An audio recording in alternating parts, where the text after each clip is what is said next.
Hello, good morning, and welcome back to Kanika's Nursing Academy. This is Anupama Sharma, one of the KNA's faculty member. Today we are going to be start as we know that we have started the ESIC part number. As we know that we have started the ESIC test series, and today we are going to be start with the part 7 of it. But before starting the session, I would like to say kindly like, share and subscribe our channel.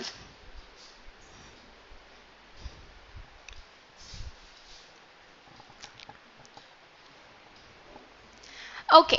So let's start with the very first question. Here I am with the different questions जो हमारे ESIC exams में पूछे जाते हैं या फिर previous exams में पूछे गए हैं.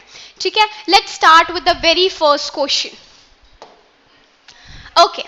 So this is the very first question that is saying, the question says eclampsia is characterized by which of the following, but remember it says except. It means that the eclampsia word characterized by these four features, you have to tell which particular feature is not present in eclampsia, right? So main characteristics feature you have to tell in the eclampsia. The very first option says that is your seizures, convulsions. The second option says there is edema. Which edema? That is the mild facial edema. The very next is your blood pressure, that is BP is greater than 160 by 110 mm of Hg, which means a very high BP. And last one is your marked proteinuria. So according to you, what can be the answer from these four of the options? I'll give you 2 minutes to kindly reply for this particular question.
Okay, so I have given you four basic options that to characterize this particular. सबसे पहले समझते हैं disease condition के बारे में. Condition दी गई है. This question has been arised from your OBG section. Obstetric and gynecology से ये question आया है related to your eclampsia. So before solving a question, मुझे लगता है सबसे पहले पता होना चाहिए कि disease condition क्या है. उसके बाद ही तो आप बता सकते हो कि particular features क्या होंगे या फिर symptom क्या देखने को मिलेंगे. So very first is your eclampsia. Eclampsia is a type of PIH. अब ये PIH क्या है? That is your pregnancy induced hypertension. जो pregnancy induced hypertension है, that includes three basic conditions. That includes your eclampsia, that includes pre-eclampsia as well, and that also include your gestational hypertension.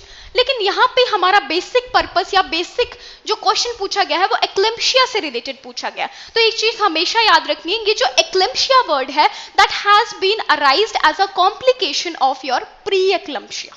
ठीक है जी. The basic feature जो हमें eclampsia में और pre eclampsia को डिफरेंशिएट करता है that is the very first option, occurrence of seizure. जो अगर हम इसकी बात करते हैं that is your pre eclampsia, तो उसमें सीजर्स नहीं होते हैं, but there is increase blood pressure and there is proteinuria as well. Okay, so I have already cleared you the option. So if I talk about this word eclampsia, it includes the seizure obviously क्योंकि characteristic feature है इसका. Second one बोल रहा है mild facial edema.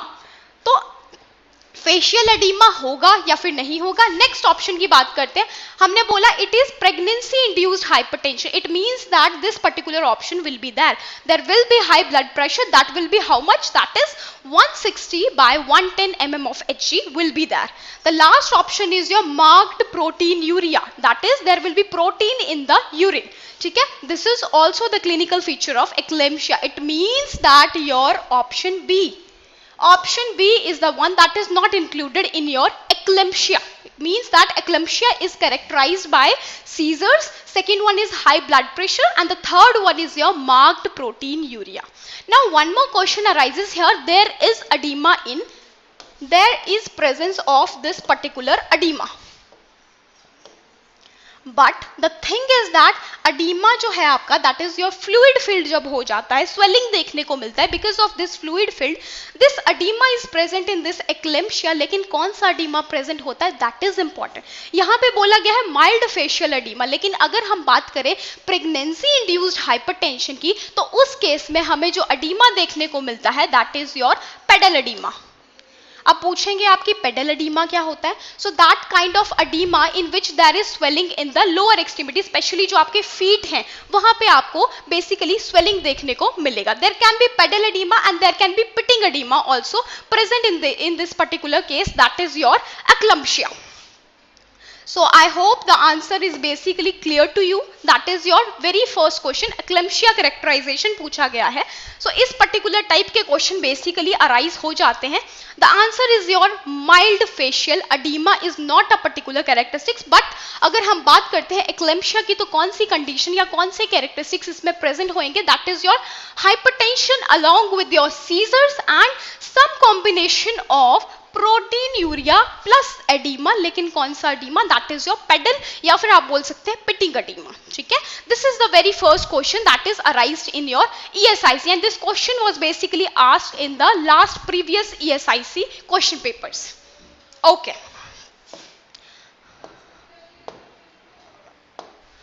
now let's move to the second question.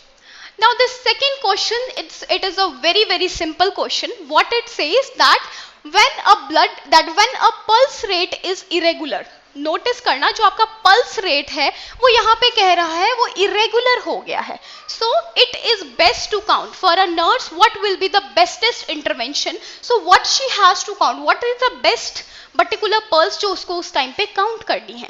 The very first option says कि she has to basically calculate या फिर she has to count the radial pulse, that is for a very full minute. एक minute के लिए she has to calculate या she has to count the radial pulse. The second one what they are saying that is apical pulse count करनी है for a very, that is your 1 full minute के लिए. The third option says कि apical pulse को ही count करना है, लेकिन अब टाइमिंग ही डिक्रीज कर दिया, 1 मिनट नहीं बोला, सिर्फ 30 सेकेंड के लिए हम काउंट करेंगे. The last option says कि आपके पास रेडियल पल्स को इन्होंने कैलकुलेट करना है या काउंट करना है कितने टाइम के लिए, सिर्फ 30 सेकेंड के लिए. मतलब अगर बोल रहा है कि आपकी पल्स इरेगुलर है तो क्वेश्चन अराइजेस कि कौन सी पल्स को आप काउंट करोगे, कैसे आपको पता चलेगा पर्टिकुलरली अगर मेरी पल्स इरेगुलर हो गई. अगर पल्स इरेगुलर हुई है तो देयर आर चांसेस कि क्या होएगा, जो आपका कार्डियक आउटपुट है उसमें कोई चेंजेस हो रहे हैं. ठीक है जी, तो वेरी फर्स्ट इंटरवेंशन कैसे आपको पता चलेगा कि कार्डियक की कोई अबनॉर्मलिटी तो नहीं है. तो पहले बोल रहा है या तो आप रेडियल पल्स काउंट करोगे या फिर आप एपिकल पल्स काउंट करोगे. ठीक है जी, और रेडियल पल्स या तो आप 30 सेकेंड के लिए और आइदर अगर एपिकल की बात है या तो 30 या फिर फुल मिनट के लिए काउंट करोगे. ठीक है, so I am giving you some time to basically think over it and after that we will solve this question.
Okay, so the question says कि पल्स रेट हमारा इरेगुलर हो गया है, तो नर्स को सबसे पहले बेसिकली क्या काउंट करना है? ठीक है जी, रेडियल पल्स तो कैलकुलेट बिल्कुल नहीं करेंगे, ठीक है। क्या काउंट करेंगे? वी विल ऑब्वियसली हम क्या कैलकुलेट करेंगे, क्या काउंट करेंगे?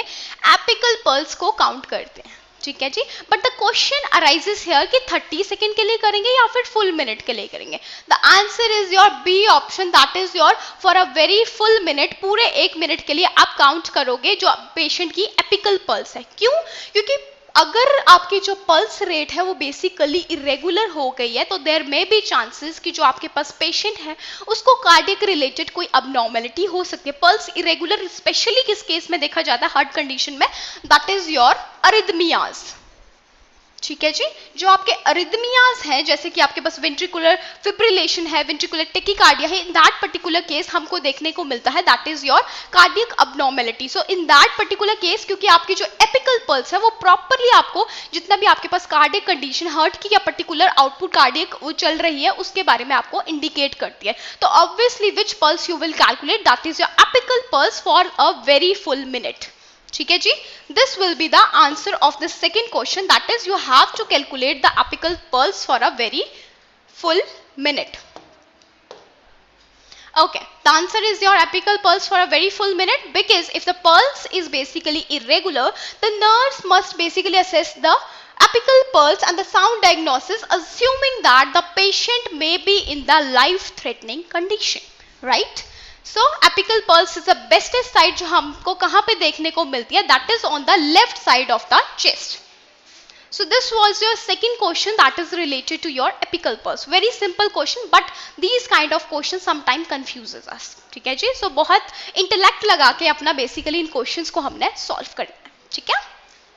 चलिए, move to our next, the third question. The third question is related to your community health nursing से आपके पास एक क्वेश्चन पूछा गया है, जिसमें हमारे पास एक बेसिक टॉपिक होता है, हम वाइटल स्टैटिस्टिक्स डिस्कस करते हैं, राइट। उसी से आपके पास ये क्वेश्चन पूछा गया है बेटे, that is your what it is saying, which of the following is not, ठीक है जी, नहीं है, which of the following is not the part of this vital statistics. कौन सा ऐसा बेसिकली इन चारों में से ऑप्शन है जो वाइटल स्टैटिस्टिक्स का पार्ट नहीं होएगा, ठीक है जी। The very first option they saying is life expectancy, कितना जिएगा एक पर्टिकुलर इंडिविजुअल, कितनी उसकी लाइफ एक्सपेक्टेंसी है। Next is your education rate, next is your birth rate, जिसको हम और क्या बोल देते हैं, that is your natality, and the next one is your mortality as well as your morbidity, ठीक है जी। तो morbidity statistics, mortality statistics, birth rate, education rate या फिर आपका लाइफ एक्सपेक्टेंसी, कौन सा ऐसा पर्टिकुलर फैक्टर है जो हम वाइटल स्टैटिस्टिक्स में इन्वॉल्व बिल्कुल नहीं करते हैं, ठीक है। I will give you 2 minutes to basically think over it and solve this particular question and then we will solve it.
Okay, Sapna has commented option C. Hi Sapna, good morning first. Okay, so Sapna, you said birth rate will be a factor.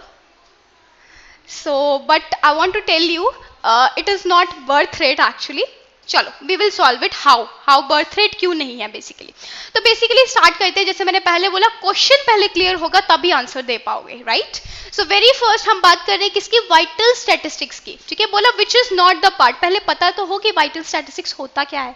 ठीक है जी. सो vital statistics जो भी हम statistical basically operations perform करते हैं हमारी community में epidemiology में, so as to basically identify the vital events. अब वाइटल स्टैट्स क्यों बोला है, क्योंकि मेजर करेगा जो भी आपकी लाइफ के वाइटल इवेंट्स होंगे.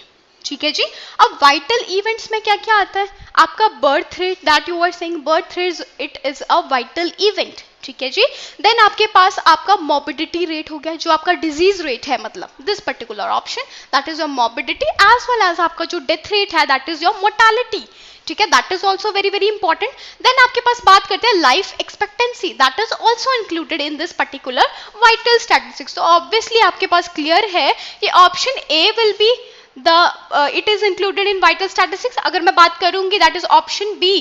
तो एजुकेशन रेट की हमने यहाँ पे बात नहीं की है. ठीक है, इट मीन्स कि आपके पास जो करेक्ट ऑप्शन होएगा that will be the option B, that is education rate.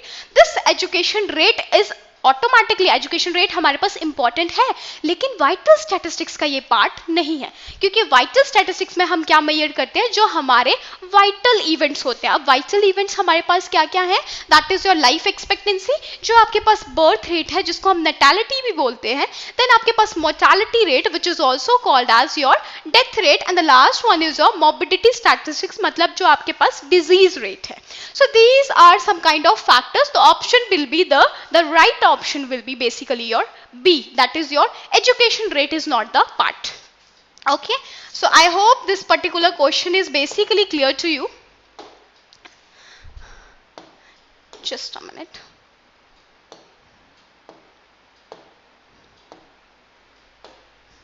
Okay, the answer is basically your option B, that is your educational rate. So basically what it is saying that vital statistics are basically the quantitative information about a particular population related to the vital events. Very very important. That is your the number of birth, that is your birth rate और natality जिसको हम बोलते हैं. Next one is your death rate जिसको हम mortality बोलते हैं. Next is your marriages and last one is your divorces. So these all are included in your vital statistics. Let's move towards the fourth question of the series, that is your very important question. और question पूछा गया है आपकी mental health nursing से. That is your a scale that cannot be used to assess the subject for the mood disorders. ठीक है जी. Question पूछा गया है रिलेटेड टू योर, जिसमें हम डायग्नोस्टिक इवैल्यूएशन, मतलब आपके पास पर्टिकुलर स्केल्स यूज करते हैं मेंटल हेल्थ नर्सिंग में to assess the particular disorder. ठीक है, साइकेट्रिक डिसऑर्डर को बेसिकली हम असेस करने के लिए पर्टिकुलर स्केल्स का यूज करते हैं. तो बोल रहा है कि कौन सा पर्टिकुलर ऐसा स्केल है जो कि मूड डिसऑर्डर, अभी नोटिस कीजिएगा कौन से डिसऑर्डर की बात हुई है, मूड डिसऑर्डर्स की बात हुई है. ठीक है जी. तो मूड डिसऑर्डर्स में कौन सा इनमें से which of this following, इन चारों में से कौन सा हम यूज नहीं करते हैं, वेरी इंपॉर्टेंट. ठीक है जी. The very first is your that is your Wakefield questionnaire. कौन सा, that is your Wakefield questionnaire. Second one is your Beck's inventory. Next is your Hamilton rating scale and the last one is your Edinburgh inventory. So चार option दिए गए हैं और आपको पूछा गया है कि कौन सा ऐसा पर्टिकुलर स्केल है जो इन चारों में बेसिकली, कौन सा ऐसा पर्टिकुलर स्केल है तो बेसिकली मूड डिसऑर्डर को डायग्नोस करने के लिए हम यूज नहीं करते हैं. ठीक है. So I will give you some time to think.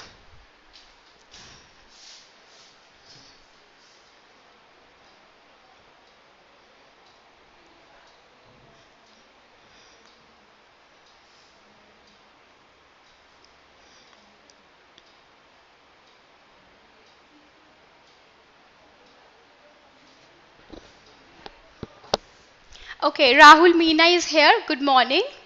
Good morning, Rahul Meena.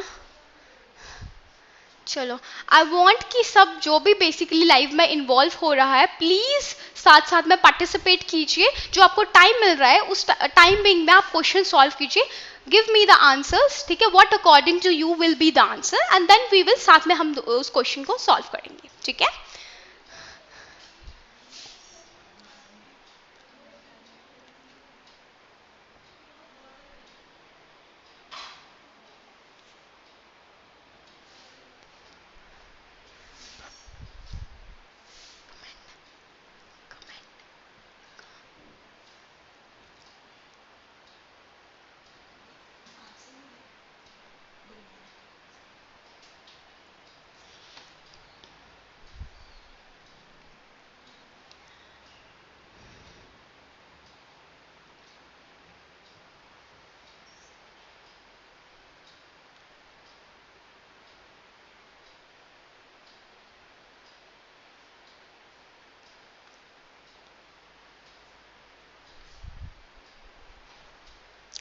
Okay, start करते हैं क्वेश्चन के साथ। सबसे पहले that is very very important question समझ लेते हैं। सबसे पहले कह रहा है कि कौन सा ऐसा पर्टिकुलर स्केल है, डायग्नोस्टिक इवैल्यूएशन है, जो हम बेसिकली यूज नहीं करते हैं, that is can not, very important, नहीं करते हैं। इसमें कंफ्यूज हो जाते हैं हम, कभी कभी सोचते हैं कि विच इज यूज, तो हम कर देंगे जो बेसिकली हमें पता होएगा ऑप्शन। सो याद रखना है कहाँ पे एक्सेप्ट लिखा है, कहाँ पे कैन नॉट लिखा है, that you have to pay attention, ठीक है। सो बोला है can not be particularly use to subject a particular mood disorder, ठीक है जी। मूड डिसऑर्डर के लिए कौन सा स्केल इसमें पर्टिकुलरली हम यूज नहीं करेंगे। स्टार्ट करते हैं with the very first option, that is your Wakefield questionnaire. So basically ये वेक फिल्ड क्वेश्चनियर क्या है, that is basically use to assess the severity of the symptoms of depression, ठीक है जी। और आपको पता है जैसे कि डिप्रेशन जो है वो हमारा क्या है, that is a mood disorder. अगर हम मूड डिसऑर्डर्स की बात करें तो हमारे पास कौन कौन से मूड डिसऑर्डर्स आते हैं, दैट इज योर डिप्रेशन आता है, प्लस आपके पास मेनिया भी एक आपके पास इंक्लूडेड होता है इन द मूड डिसऑर्डर। तो हमने बोला वेक फील्ड क्वेश्चन, तो मैंने बोला that is use to assess the जो सिवेरिटी ऑफ सिम्टम, या फिर जो आपके पास सिम्टम है बेसिकली डिप्रेशन के, किस फ्रीक्वेंसी में, किस इंटेंसिटी में हो रहे हैं, that is your Wakefield question. इससे हम पता लगाते हैं, ठीक है जी। It is related to depression. It means कि ये क्या है, that is used to assess the mood disorders. The very second की अगर हम बात करें, that is your back inventory. तो ये बैक इन्वेंट्री के बारे में आपने कॉमनली सुना होगा, जब भी हम डिप्रेशन की बात करते हैं तो हम बोलते हैं बैक इन्वेंट्री का हम यूज करेंगे। So this is also use to basically measure the depression, ठीक है जी। एंड नेक्स्ट हम बात करते हैं Hamilton rating scale. So this HRS जो आपके पास है, that is your Hamilton rating scale. This is also very very common, जो किसके लिए यूज होएगा, बेसिकली डिप्रेशन के सिम्टम्स को असेस करने के लिए, या सिवेरिटी कितनी है उसके लिए ये जो हैमिल्टन रेटिंग स्केल है वो यूज होएगा। प्लस अगर बात करें वेकफील्ड क्वेश्चनियर की, that is used basically to identify the frequency कितनी है और कितनी इंटेंसिटी पे आपके पास डिप्रेशन के सिम्टम्स जो है वो पेशेंट में देखे जा रहे हैं। इट मीन्स कि तीनों के तीनों ही रिलेटेड हैं किसको डायग्नोस करने में, डिप्रेशन को। और हमें पता है जो हमारा डिप्रेशन है that is used as a or that is characterized as your mood disorder. It means हमें बोला क्या था, cannot be used, cannot, तो ऑप्शन कौन सा बच गया ऑटोमेटिकली आपके पास, that is your Edinburgh inventory. Very very important, ठीक है जी। तो एडिनबर्ग इन्वेंट्री एक ऐसा बेसिकली हमारे पास यहाँ पे स्केल दिया हुआ है जो कि हमारे पास मूड डिसऑर्डर्स को असेस करने में हेल्पफुल नहीं है। अब ये एडिनबर्ग की बात कर लेते हैं, क्वेश्चन जितने भी ऑप्शन है डिस्कस कर लेते हैं, that is your Edinburgh inventory. तो ये एडिनबर्ग इन्वेंट्री कहाँ यूज होएगी, सो दिस पर्टिकुलर जो आपके पास एडिनबर्ग इन्वेंट्री यहाँ पे दी हुई है, this is particularly use to assess the handedness. अब आप पूछेंगे हैंडेडनेस क्या है, just a minute, it is your handedness. Handedness का मतलब है बेटे, that is to basically assess the dominance of the person's hand. मतलब हमें पता है कुछ पर्टिकुलर पर्सन्स में देयर इज राइट हैंड उनका डोमिनेंट होता है, किस पर्सन में लेफ्ट हैंड डोमिनेंट होता है। So basically to assess the handedness या फिर dominance of your hand, this particular Edinburgh inventory is use. It means that कि ये मूड डिसऑर्डर्स में पर्टिकुलरली यूज नहीं होएगी। The correct option will be your option D. I hope ये जो आपके पास क्वेश्चन है आपको क्लियर हो गया होगा, क्योंकि कभी कभी हमारे पास जो डायग्नोस्टिक इवैल्यूएशन है, पर्टिकुलरली ये जो स्केल्स हैं, इन्वेंट्रीज हैं, इनसे कभी कभी क्वेश्चन आ जाता है, ठीक है जी। Okay, so this is basically the answer, that is your option D, which is the Edinburgh inventory. Now let's move to the last question of this part 7 ESIC test series, that is very very common question जो हमारे पास पूछा गया है from your child health nursing pediatric से basically question आपके पास पूछा गया है, जो क्या बोल रहा है, that is your baby friendly hospital initiative, जिसको हम commonly recognize करते हैं with the term that is your BFHI. This your BFHI Baby Friendly Hospital Initiative वो basically launch jointly by, मतलब ये जो आपके पास बेबी फ्रेंडली हॉस्पिटल इनिशिएटिव है, ये बेसिकली किसने लॉन्च किया था, तो दो पर्टिकुलर इंटरनेशनल एजेंसीज थी बेसिकली जिन्होंने कंबाइनली इसको लॉन्च किया था, ठीक है जी। द वेरी फर्स्ट ये बोल रहे हैं that is your WHO, that is your World health Organisation, और जो हमारे पास रेड क्रॉस सोसाइटी है उसने।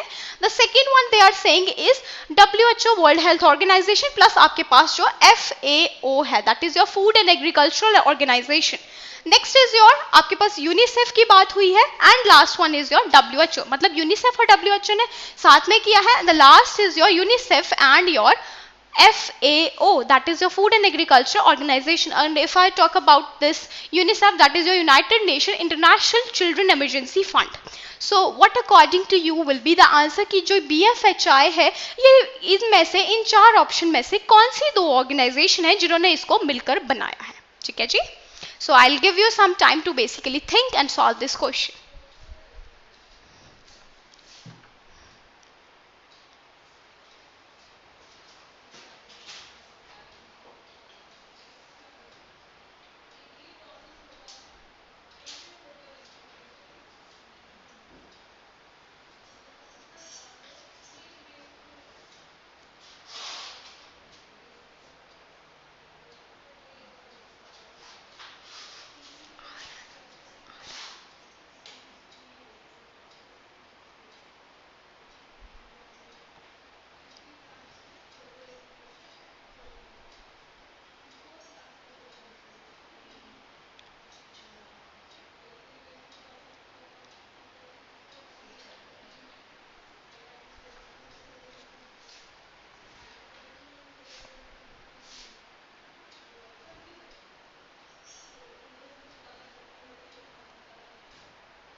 ओके एक कमेंट आया है हमारे पास सपना भारद्वाज की तरफ से, जो लास्ट क्वेश्चन हमने डिस्कस किया था that is related to your mood disorder. So Sapna you said Beck inventory, but बेटे जो आपके पास बैक इन्वेंट्री है जो वो that is use to basically assess your जो आपका मूड डिसऑर्डर, डिप्रेशन के लिए हम उसको यूज करते हैं। लेकिन जो क्वेश्चन था उसने क्या बोला था, that is that can not be use to basically assess the mood disorder. ठीक है, तो हमने जैसे डिस्कस किया जो हमारे पास डिप्रेशन है that is your mood disorder, तो answer will be the D option that is your Edinburgh inventory.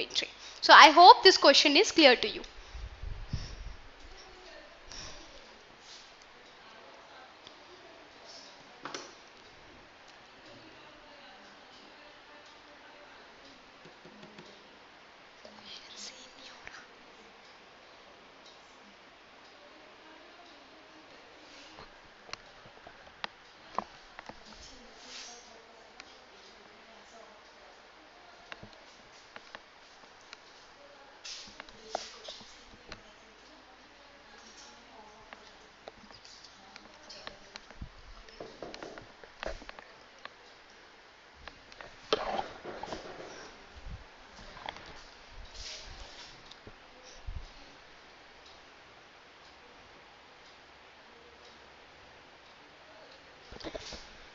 Okay I hope Sapna भी आपको विजिबल हो रहा होगा। That is we are discussing the fifth question that is your baby friendly hospital initiative.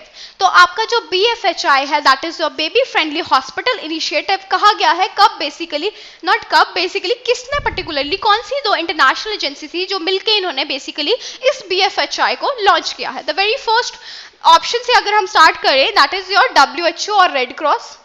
Second है आपके पास that is WHO और FAO, बिल्कुल नहीं। Next one is your UNICEF and WHO and last is your UNICEF और FAO। तो अगर मैं आपको बता दूं the option will be the option सी।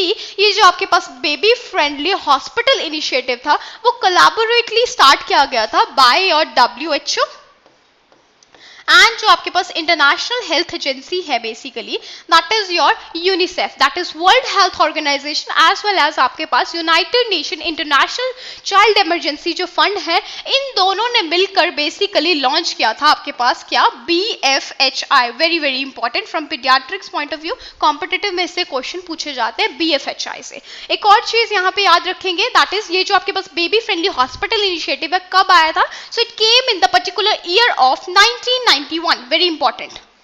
तो कब आया था? 1991 में ये दोनों एजेंसीज, इंटरनेशनल हेल्थ एजेंसी जो हमारे पास हैं, WHO और यूनिसेफ, दोनों ने कंबाइन करके एक बेसिकली इनिशिएटिव लॉन्च किया, that was baby friendly hospital initiative. अगर हम बेटे नाम से बात करेंगे, that is related to baby friendly, it means किसके ऊपर फोकस कर रहा है? जो हमारे इन्फेंट है, चिल्ड्रन है, स्मॉल चिल्ड्रन, बेसिकली जो आपके न्यू नेट है या फिर इन्फेंट है, उसके ऊपर ज्यादा फोकस कर रहा है। तो अगर हम इसके बेसिक ऑब्जेक्टिव की बात करें तो किसके ऊपर ये जो BFH आया था, ये बना था, that is basically to promote the breast feeding. ठीक है, तो इनका बेसिक पर्पस जो था, दैट वाज टू सपोर्ट और टू प्रोटेक्ट या फिर to basically increase the awareness regarding the breast feeding, specially what, that is your exclusive breast feeding, very very important.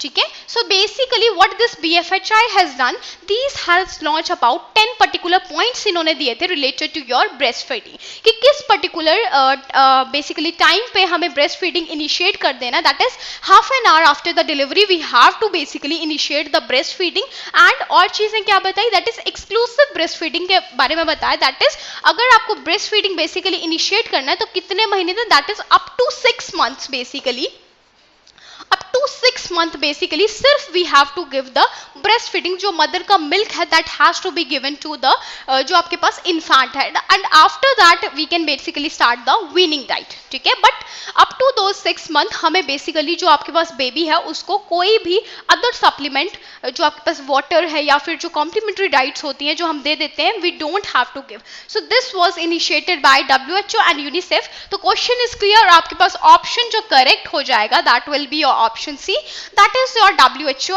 and the UNICEF। so very important, okay, so answer is here, that is your option C, WHO and your UNICEF। the baby friendly hospital initiative is basically a global effort है that is launched by your WHO as well as UNICEF in the year 1991, very important year भी याद रखना है, and that was basically to implement the practices that is related to promote, protect as well as we have to support the breastfeeding। ठीक है जी, so this was your last question of this particular part 7 of ESIC series।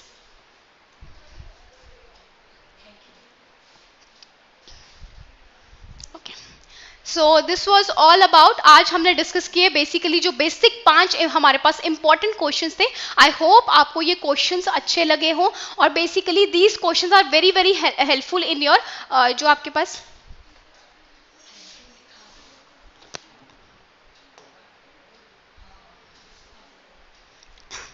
I hope ये भी जो हमने question आज 5 discuss किए हैं ये आपको क्लियर हुए होंगे, and these questions are very very important from your competitive point of view, specially जो आपका ESIC पॉइंट ऑफ व्यू है उससे बहुत इंपॉर्टेंट है।